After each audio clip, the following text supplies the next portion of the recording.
Sejumlah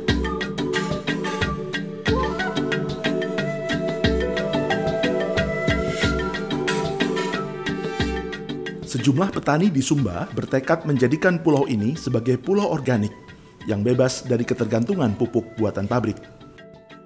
Hasilnya mulai dirasakan dan menginspirasi gerakan petani lain. Pemerintah dan sejumlah pihak juga menargetkan pulau di selatan Indonesia ini mandiri secara energi atau Sumba Iconic Island.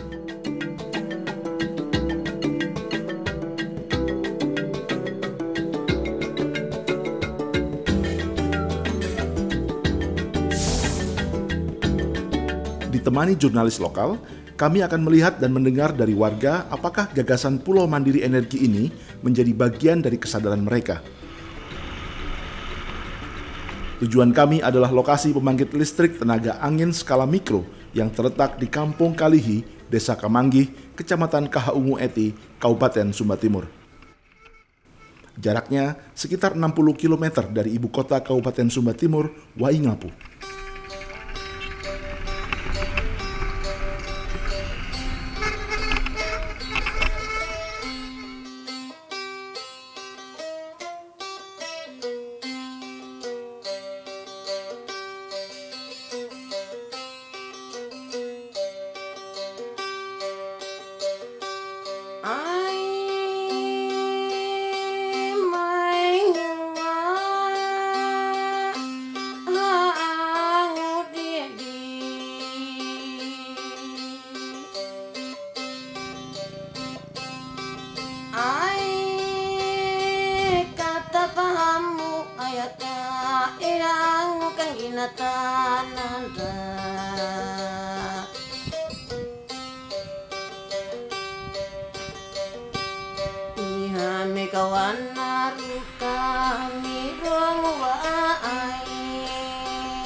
Yang kami tuju adalah kediaman Umbu Yanus, salah seorang warga yang kini merawat kincir angin untuk listrik dan mendirikan koperasi untuk mengelolanya.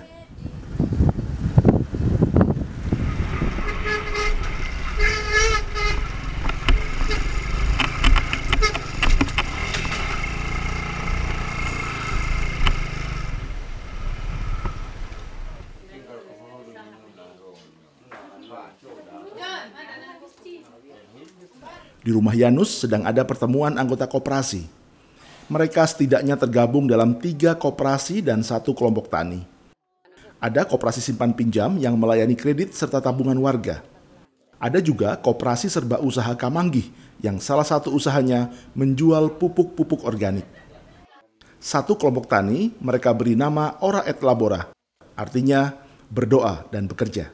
Dan ada koperasi jasa peduli kasih yang mengelola pembangkit listrik tenaga angin. Menabung, Pak. Menabung. Sudah berapa tabungannya, Pak? Sudah 1 juta lebih. Banyak, Pak. Ya. Listrik yang dikelola koperasi warga itu menggunakan tenaga angin yang diserap oleh 20 kincir berdaya masing-masing 500 watt. Sehingga satu komplek pembangkit ini berkapasitas 10.000 watt atau 10 kW. Daya itu sanggup menerangi 22 rumah di Kampung Kalihi di Sumba Timur ini. Pembangkit listrik tenaga angin skala mikro atau PLTSAM ini adalah bantuan dari sebuah perusahaan BUMN yang mulai dioperasikan pada Juli 2013. Total ada 100 kincir angin yang dibangun di Sumba Timur di 4 lokasi yang berbeda. Untuk menutup biaya perawatan, setiap rumah tangga di Kampung Kalihi harus membayar Rp30.000 setiap bulan. Dengan 22 rumah, maka terkumpul uang Rp660.000 yang sebenarnya masih kurang untuk mengongkosi pemeliharaan suku cadang. Lalu bagaimana warga memecahkan masalah ini? Kemarin kita sudah diskusi juga dengan koperasi bahwa uang yang terkumpul itu nanti misalnya kalau sudah sampai dari 2-3 juta dibelikan kerbau atau apa, terus nanti setahun kemudian kerbau dijual, mungkin harganya lebih dari, kalau kita beli 3 juta setahun jadi 5-6 juta, nah dari situ nanti kemudian digulirkan lagi. Saya pikir uangnya bisa mencukupi untuk 5 tahun itu.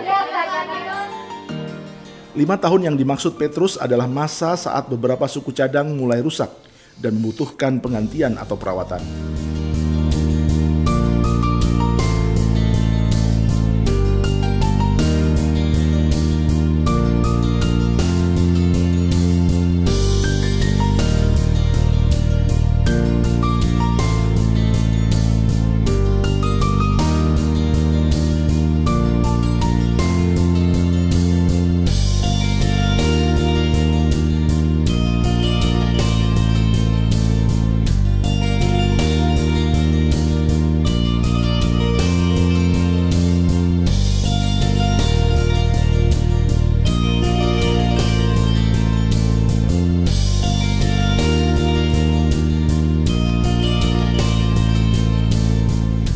Untuk satu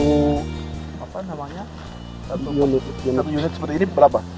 Ya kisaran kemarin sekitar 12 jutaan.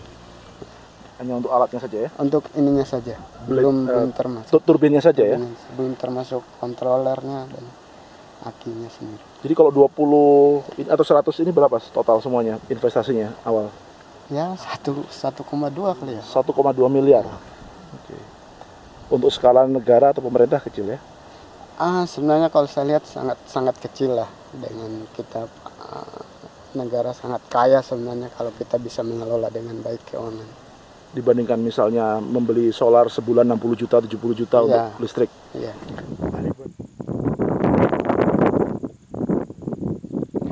Angin berputar di sana, ini masuk ke controller, yang kabel ini controller. Terus kemudian dari controller ini kan AC. Terus di-convert jadi DC, masuk ke sistem di sini, PCB-nya. Kemudian dia lari untuk pengecasan akinya sendiri. Kemudian harus bolak-balik ke aki, kembali ke sini, di-convert lagi jadi DC AC ke sini untuk ke konsumen. Ini inverternya. Bila tidak sedang musim angin seperti bulan November atau Desember, maka warga menggunakan tenaga cadangan dari panel surya ini. Untuk karakter rumah-rumah di pedalaman Pulau Sumba yang lokasinya berjauhan satu dengan yang lain, sejatinya tenaga surya lebih cocok dibanding mikrohidro karena tidak perlu membangun jaringan antar rumah. Adapun tenaga angin cocok untuk daerah perbukitan dengan beberapa kelompok rumah. Kalau untuk biaya pembangunannya sendiri dengan memakai solar fosil, paling mahal ya solar cell. Hanya kalau kita ngitung 30-40 tahun ke depan, saya kira diesel yang paling mahal karena dia membakar batu bara, solar ya. Iya. Karena ini kan kita memanfaatkan pemberian anugerah dari Tuhan saja. Secara umum, tingkat elektrifikasi di Indonesia masih yang terendah di Asia Tenggara, yakni sekitar 88%, bandingkan dengan Malaysia yang sudah mencapai 99%. Dari tingkat elektrifikasi itu, Provinsi Nusa Tenggara Timur termasuk yang terendah setelah Papua, yakni hanya 58%. Artinya, baru separuh penduduk yang dapat menikmati listrik. Punya lampu berapa, Bu? Karawana. Lampu ada lampu, Iya lampu nah, nuna doan hau. Ninan hau. Ada 2. Oh. Setiap bulan bayar berapa, Bu? Sudah pembayar mahal. 20.000 setiap bulan. Sebelum ada lampu, pakai penerangan apa?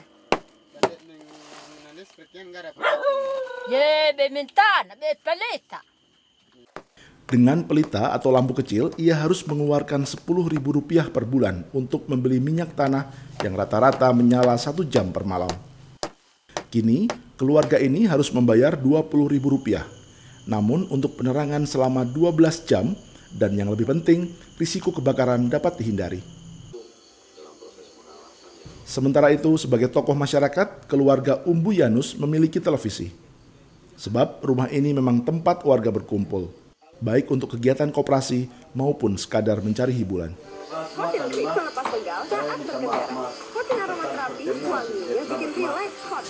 Tapi kehadiran televisi di rumah ini menimbulkan komplikasi baru. Selama ada listrik, terus ada TV. Ada. Lalu gara-gara ada TV, anak-anak jadi susah belajar. Susah belajar, maunya nonton saja. Tidak mau belajar.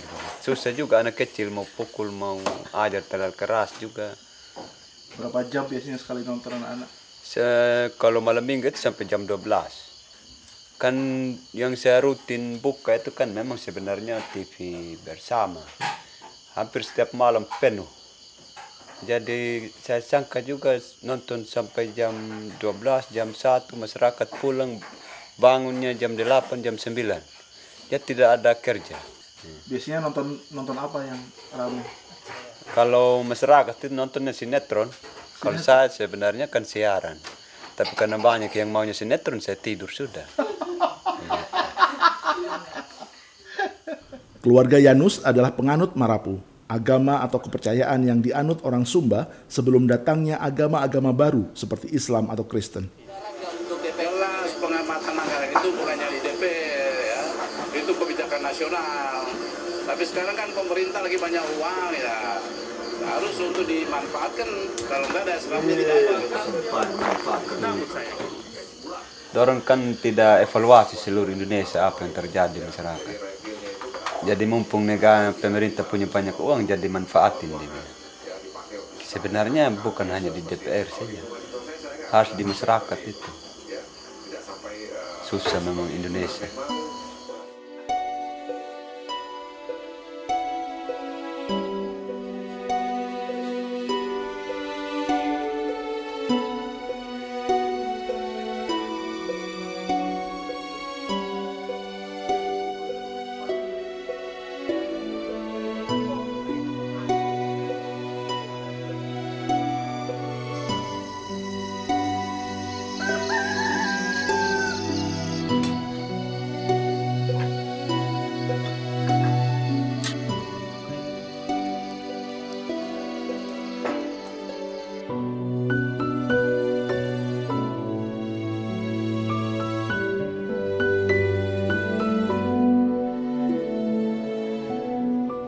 Pagi itu, kami berbincang dengan Yanus untuk mengenal lebih jauh ajaran agama Marapu, terutama tentang bumi, air, dan kekayaan alam. Tanah itu boleh diberikan kepada siapapun, tetapi yang pertama dalam bentuk hibah. Sebidang tanah itu harus transaksinya melalui adat atau budaya. Tidak bisa ditukar dengan langsung transaksi Dengan uang. dalam uang yang diakui oleh hukum. Itu dosa. Jadi Om ini kalau ngomong begini di masa Orde Baru dianggap komunis loh. Tidak apa-apa. Karena persoalan coba kita cek bahwa pribumi yang menjual tanah karena leluhurnya banyak tanah, pasti kerjanya jual tanah sampai dia akan miskin betul. Yang pembelinya itu akan kaya karena dia sayang bumi untuk dia lestarikan, untuk dia kembangkan, dia tanam apa-apa untuk semua orang bisa hidup. Dia akan kaya. Sedangkan yang penjual tanah itu dia akan sampai miskin. Jadi kerjanya jual tanah. menurut Om setiap orang yang lahir punya hak atas tanah ya? Punya hak, siapapun punya hak, bahkan yang bukan manusia pun juga punya hak.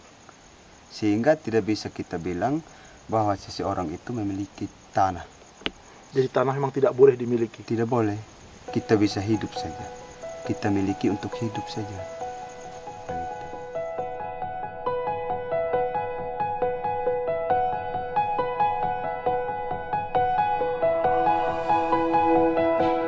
Begitulah kami menyerap energi dari tanah Sumba. Energi terbarukan dari angin dan energi sosial yang dipancarkan Yanus dan Petrus melalui gerakan koperasi serta kesadaran adat dan keyakinannya.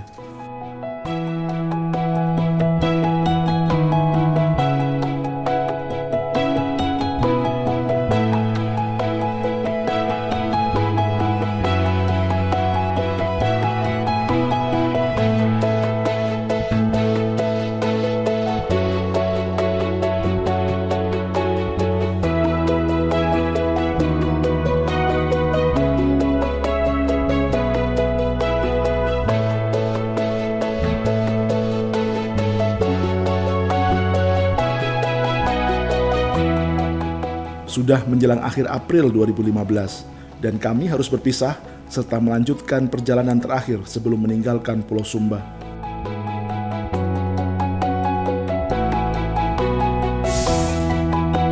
Tujuan kami selanjutnya adalah sebuah kampung adat yang masih bertahan di tengah perubahan zaman di sekelilingnya. Dan inilah Kampung Tarung.